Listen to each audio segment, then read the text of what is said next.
Days back, I made a video about an NYC corps member that is from Calabar precisely, a 24 years old girl, made a video about the state of the country and also questioned the president, which is President Bola Ahmed Tinubu, that his government is real terrible. And there is a lot of comments since that day on X Nigeria, and that is causing a lot of attention. And it pricks my attention. Yesterday, there's a new challenge on X Nigeria that is called 30 Days Rant Challenge, where Nigerians are coming to hear their mind about the government, how this government have really dealt with them. But in a scale to 0 to 10, I would say 99.9 have come to criticize the government and to say what the government are doing is not right, and they should leave the core member alone, and also the director of the NYC board that questioned the girl in order to threaten her that she should never do it again, that this girl should not face any penalty, but rather Nigerian government have to come to aid in also to apologize to her, because they've done more harm to Nigerians than good, mostly this Tinubu-led administration. And so a lot of Nigerians had a lot of comment to say, and a lot of things to say. Like I said, it's not going to be a long video, a short video, but we have to go straight to the point and hear what Nigerians have to say. All right, don't forget, this is Alpha Reality Podcast. Always do well to like, share, and subscribe. Drop your comments on the comment section. Let's hear what Nigerians have to say. Not even going to lie, it brought tears to my eyes because I could relate to every single thing she said. And as of today, the world wants to judge her and they want to put her in a corner and pretend as if she did such a bad thing, saying she insulted the president and everything. First of all, calling a president terrible is not an insult. What we're going through is the insult right now. They try very hard to take away our freedom of speech, our freedom of existing, while killing us with so much work that life these days is not sweet anymore. You know, we really try every day to wake up and say, you know what, God, the day is in your hands and whatever happens, happens, and we go about our business. But when I tell you, life is not sweet anymore.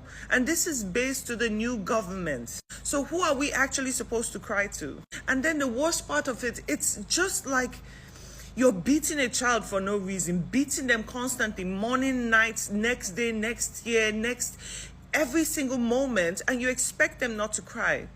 You even go as far as telling us like, oh, we're not allowed to make certain comments on a WhatsApp, which is a private app, or our to intimidate them to, But let me tell you something, as a police officer and as a soldier. My dad served this country for 25 years. Currently now, he's still sick. He's down with stroke and brain damage. Guess what? The police department donated 10,000 naira to my dad. He's been down for 1 year. This illness has made us sell property, has made us sell land and everything. The government has done nothing about this. We have gone to his office to cry, to beg, but still yet nothing is being done. So before you go after the youth that is looking for a good government, that is looking for things to work, remember, if things work for us, it works for everyone. Because you are a police officer, you will not buy a cup of rice for 100 naira. It's the same 400 and 500 that we are buying that you will buy too. Because you are a thug, you are not going to buy a cup of rice for 100 naira. No, it's the same 200, it's the same 400 and 800 that you will use to buy. So before you start carrying out this exercise, go and look at the widows of the police officer that have died due to the course of duties.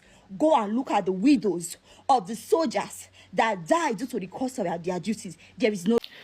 So I'm not here to say the government should help us or Tinubu should help us or come to our help, come to our aid, blah, blah, blah. That's not what I'm here for. I'm here to call it what it is. Tinubu is a failure. Tinubu is a terrible president. Tinubu doesn't know what he's doing. Tinubu is...